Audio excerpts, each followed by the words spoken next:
Ho, Tudor-minded people. It's Philadelphia Carrie for Tudor Time Machine. The word I share with you this week is Kicky-wicky. I do enjoy this word. As a lady of rank, I should berate my favourite for calling me his Kicky-wicky.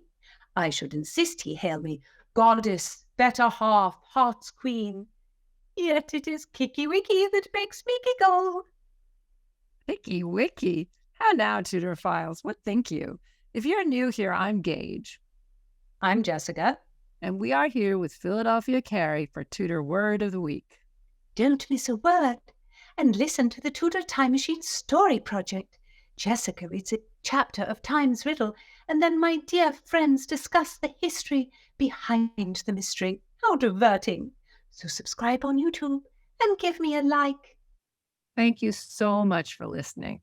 We are just so thrilled that we've had so many downloads, and also that we were named one of the podcasts to listen to in 2023. So thank you for listening. Number 2 on that list. Tudor Files are just an amazing bunch with insatiable curiosity. There's so many Tudor podcasts. We have great company, and every one of you has the wit of Rosalind and the heart of Cordelia. Philadelphia, can you give us the spelling of Kicky-wicky, our word of the week? It is spelled K-I-C-K-Y dash W-I-C-K-Y. And this word was used by William Shakespeare to mean a mistress or a wife. So the one documented use of this word comes from the bard's All's Well That Ends Well. Can you give us a synopsis of the play, Philadelphia? It is quite complicated. Helen, or in some versions of the play, Helena, ward of the Countess Rosilian, is in love with her son Bertram, but he ignores Helen. He is sent to serve the ailing King of France, and Helen, with the blessing of the Countess, follows him there.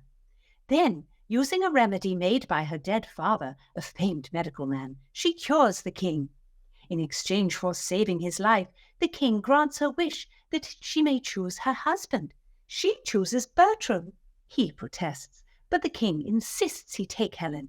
They go through the wedding ceremony, but before bedding her, Bertram runs off to the war in Italy. Helen is devastated, and she follows him, where she plots with a girl Bertram is pursuing to trick him into bedding her, Helen. They all return to France. The trick is revealed in presence of the French king, and Bertram is won by Helen in the end. All's well. The fact that Bertram flees France before sleeping with Helen is very significant, because in this period, a marriage was not binding unless it was consummated.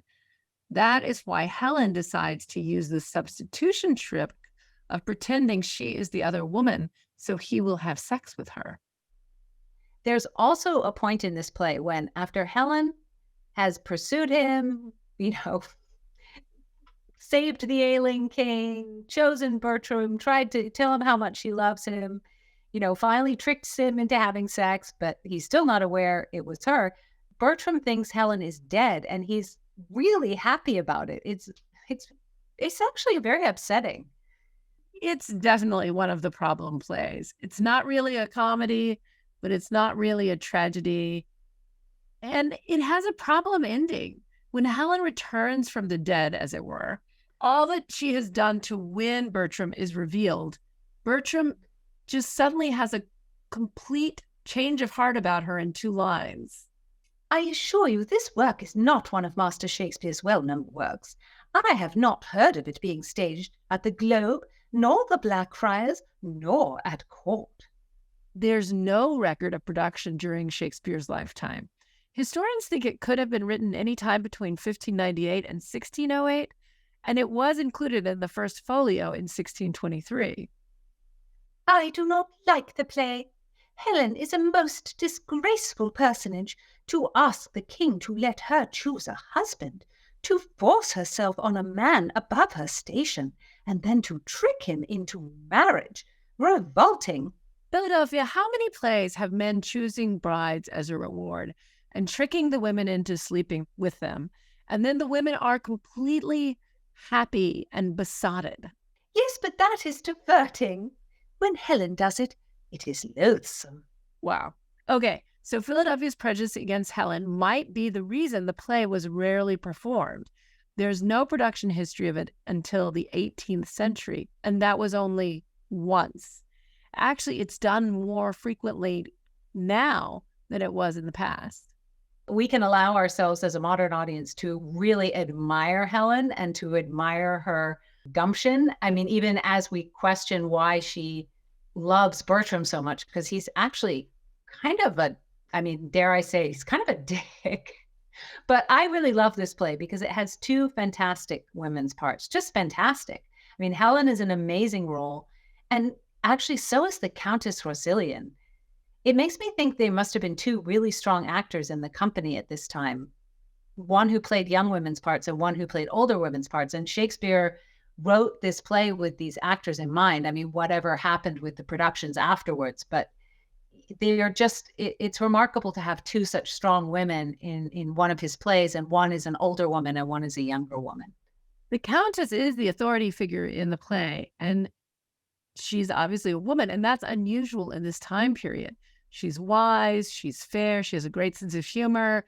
She sees Helen's worth and judges her the better person over her own son. So she's really an exceptional person.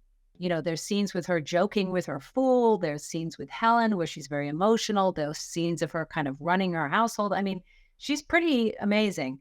But our word of the week is not used by this worthy countess, but by the sort of braggadocio character in the play, Parolles. He's the soldier star of the subplot. And at the end, of course, he's revealed for the coward he really is.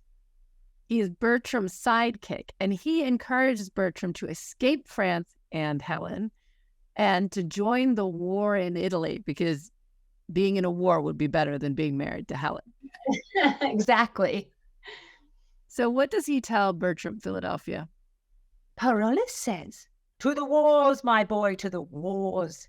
He wears his honor in a box unseen that hugs his Kicky-wicky here at home, spending his manly marrow in her arms, which should sustain the bound and high covert of Mars's fiery steed. To other regions, France is a stable, we that dwell in it jades. Therefore, to the war."